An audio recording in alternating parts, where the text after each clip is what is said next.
TDP MLA Budda Rajasekhar Reddy అరాచకాలపై మండిపడ్డారు వైఎస్ఆర్సీపీ నాయకులు. రాష్ట్రంలో టీడీపీ ఎమ్మెల్యేలు రెచ్చిపోతూ ఉంటే చంద్రబాబు కళ్ళు మూసుకున్నారా అని ప్రశ్నించారు.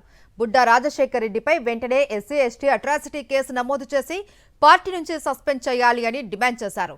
ఇన్నాళ్లు వైఎస్ఆర్సీపీ నేతలకే పరిమితమైన రెడ్ బుక్ రాజ్యాంగం ఇప్పుడు అధికారులకు కూడా వర్తిస్తోంది అన్నారు. రానున్న రోజుల్లో రెవెన్యూ అధికారులు, పోలీసులు కూడా రెడ్ బుక్ రాజ్యాంగం రుచి చూడక తప్పదు అన్నారు వైఎస్ఆర్సీపీ నాయకులు.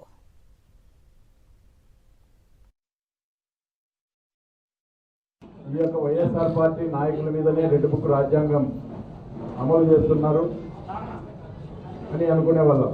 కానీ ఇది పోలీసుల మీద దాడులు చేస్తూ ఉన్నారు, ఫారెస్ట్ డిపార్ట్మెంట్ వాళ్ళ మీద దాడులు చేస్తూ ఉన్నారు, మరి అదేవిధంగా సచివాలయ ఉద్యోగుల మీద దాడి చేస్తూ ఉన్నారు, మరి కేంద్ర ప్రభుత్వానికి సంబంధించిన ఉద్యోగుల మీద దాడి చేస్తూ ఉన్నారు. దీంట్లో రెడ్ బుక్ అనేది మరి ఒక తెలుగుదేశం పార్టీకి తప్ప అన్ని వర్గాల వారికి రెడ్ బుక్ రాజ్యాంగం వర్తిస్తుందనే విధంగా ఈరోజు దాడులు చేయడం జరుగుతూ ఉంది.